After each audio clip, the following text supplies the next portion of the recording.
You know, when I first started this, I'm like, you know what? It'll be 13 episodes. So one of the episodes will end up with just, well, one of the review being one episode since I was behind. I did not think that this would be the last episode of the series, of this season, I mean. Correction, this season, season 2. And I'm a little annoyed because I already had a review being one episode. I could have caught up. So, yeah, I'm a bit salty. Anyway, and we have season 3 or OVA or movie, whatever it is, for Devil's a Part-Timer. So I am excited. So let us talk about this finale of this season. Because a lot of fucking shit happens.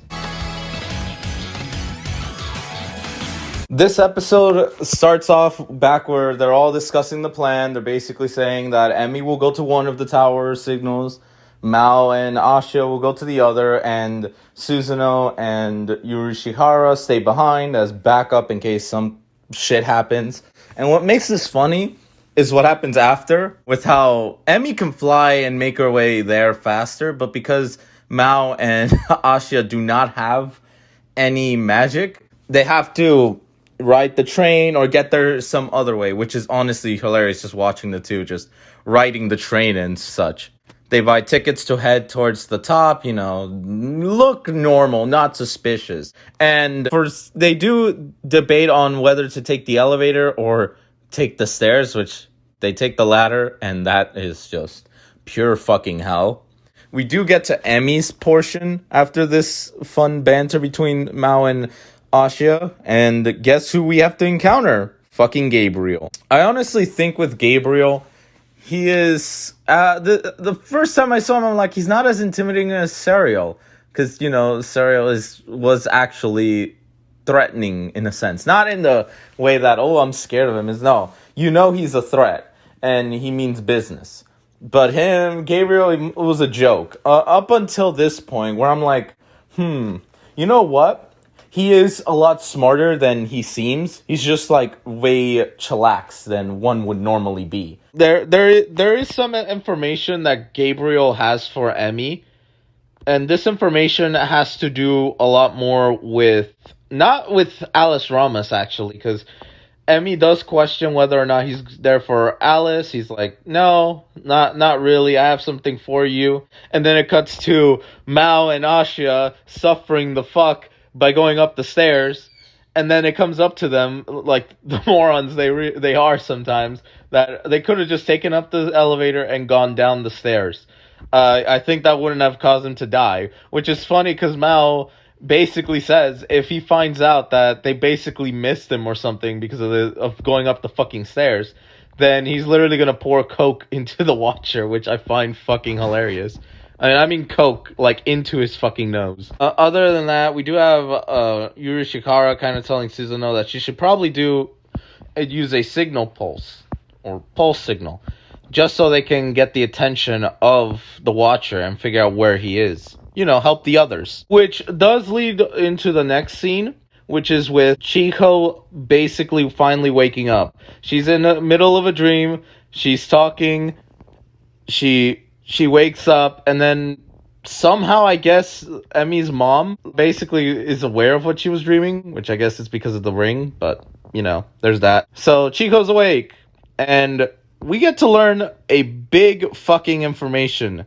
Now, the first one is that it was odd that Angel and a human could conceive a child, and what Gabriel does is basically use an example. And that is between two different species, that they cannot realistically make a child. Think of it as a cat and dog cannot make a child. Let's go with that. In the real world, of course.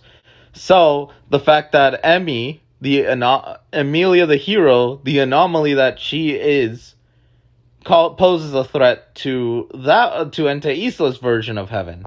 Because, if they find out that angels are similar to humans, then that could cause faith to be, shattered. So, there's that. But also, they also say that Regul, the Watcher's final judgment could also, depending on the final judgment, will depend on what happens next for not only Emmy's mom, but Emmy's dad. Seeing him again was interesting, especially seeing a remake version of a scene of season 1 in this style caught me off guard. But what is the importance of this is that Emmy has hated Mao because of the moment that she learned that her dad was killed, or, was said to be been killed, and her crops being destroyed, as more or less backing this claim.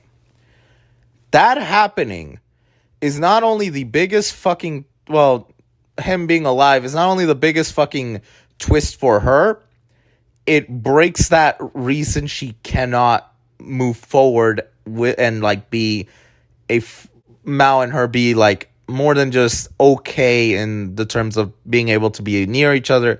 She cannot move past it initially because, he killed her mom. He killed her dad. But now that he's alive, this shatters everything, because the main driver for not only hating Mao but being the hero Emilia is literally that moment is just shattered. It is almost like if suddenly Bruce Wayne's parents were never dead, and then his whole trauma would be completely thrown upside the head, as an example of this. But anyway, let's get back onto the episode. So we do have Susanoo do a signal of sorts, and that gets the attention of Mao and Asha, because they're going up the stairs, and then suddenly their hairs are up, meaning they got hit by this said signal. What's interesting, though, is what happens when Urishihara and Susanoo are trying to figure out if it worked, only for suddenly Chiho to be flying. And basically, she's relaying information from Emi's mom that, hey, don't do this. This is not gonna help.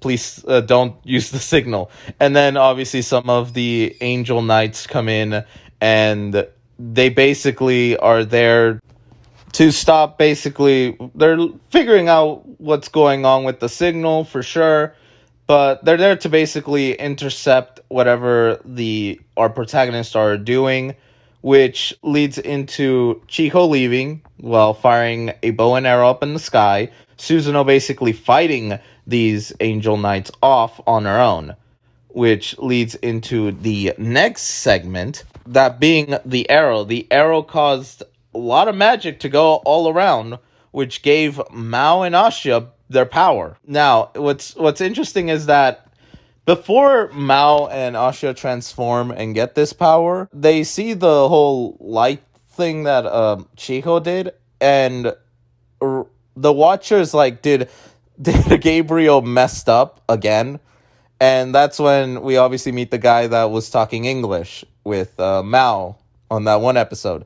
And Mao is not happy. Once they transform, I like Mao. He's just, I'm gonna pour cola up your nose. It's just, it's the classic Mao stuff. But there is a scene with Emmy kind of just wrapping her head on everything that had been given to her, and Alice Rama's kind of knocking some sense that she probably should do that thinking, trying to figure that out later, because the current situation requires her assistance.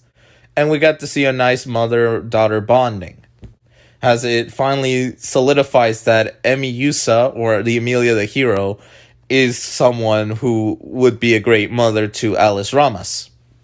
And then we cut back to basically Gabriel and the Watcher discussing about the energy wave, and basically coming to the conclusion that Lila, Emilia's mom, was responsible for it, which leads into the fight that comes in. Also, before the fight, actually, there is also the fact that Gabriel basically explains why Emmy might not join them, and that makes Mao angry, which we get to see that he does care for Emmy, despite not wanting to reveal that. The reason is that he even understands that kind of stuff is not good to basically throw under the rug on someone. So, his fight is mainly with Gabriel, but at the same time preventing the Watch from escaping. So we get to see not only Mao fight again, but we also get to see Asha somewhat fight. We rarely get to see him fight. Granted, there is something. Gabriel did warn at the beginning of the season that even if Mao got his full powers, he would not be able to. Well, Gabriel won't lose to him, even at full strength, which is interesting to hear. That brings it to the fight, which, yeah, they're getting dominated to hell. Both Asha and Mao. So even then, after their struggle, Emmy comes back and basically is able to help change the ties, especially when working with Mao. And yeah, Emmy's weapon is probably what helps do damage, as well as Chiho using what I would assume be a lending of power from Lila, be able to do damage to the Watcher. And yeah, the two angels just leave. They fuck off because honestly, they have no chance. If they stay, they will lose even worse than they already are losing, which is something Gabriel understands, since, it'd be worth noting that he would probably lose at this point. But there's also a comment that he says that he kind of wants to see the old world change. It's interesting to hear this, but there's nothing much to go into it. Chico does reveal that that she is in communications with Emmy's mom, but she can't really have them talk yet since they have to fix the stuff that they caused, the whole imbalance of magic and stuff. So obviously Mao and Ashia return back to their regular human form to actually see Serial back, but skinny.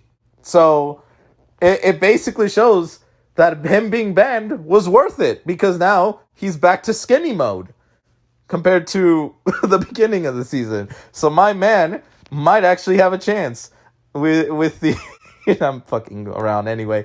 Chiho passes out and then they return back to the hospital. But before the jump cut into Mao, because after the talk, yeah, Emmy and her friend are basically working so hard because every device fucking blew up. So guess what? All the phone centers are gonna be filled for the brim. But then it does cut into Mao returning back from the hospital into his home. But I actually want to go over the stuff that kind of happens. It jump cuts back to the hospital, so we'll go there. Then we'll go back to Mao's apartment. But we actually get to see that Chiho that does know of the memories of Mao, because considering his dumbfounded facial expression. And yeah, Chico explains this, and then suddenly she changes and is being possessed by Emmy's mom, which then the two have a chat, and it is interesting how Emmy's mom is literally the reason why Mao survived, considering Emmy wants to kill Mao, yet Emmy's mom is the one that saved Mao. And we get to hear his name, Satan Jacob. I don't know what to feel about that, but nah, Mao's still better. Anyway, the goal is Lila's goal is to restore heaven and the demon realm to their proper forms, as well as just fixing up the Enta Isla, basically. And that Mao coming into the Earth was no coincidence. Now, this is a side thing, but I noticed the fucking credits. That's what gave it away that this was the last episode of the season for me. I'm like, what? Anyway, that's a side tangent for me. Anyway, yeah, basically the new objective that Lila's just pleading to Mao to go find Enta Isla's death. Basically to fulfill her goal, so that the world can be returned to its proper form. Which is interesting. It literally makes me think of Hollow Bastion being turned into its proper world, Radiant Garden from Kingdom Hearts. But yeah, Chiho gets back to normal, and she's kind of confused because, Mao looks determined or serious, a different reaction. And then we get just more moments between the two, and then we basically do have Mao return back, so we're backtracking a little. And yeah, all the stuff that had happened is in the news. And yeah, it ends in a very ominous note, because now with the new OVA or movie or season 3 coming out, depending on what it is, by the time of this recording. Yeah, the next arc will literally be more focused onto the Into Isla stuff, so I'm actually quite excited. Overall, I think this episode was a good cap to the season. I don't believe this season was bad, per se. Yeah, season one still surpasses this season in terms of like a lot more slice of life and jokes, but this season definitely had a lot more story building to work with. Anyway, this is Green Warrington. Now on sending out. Peace.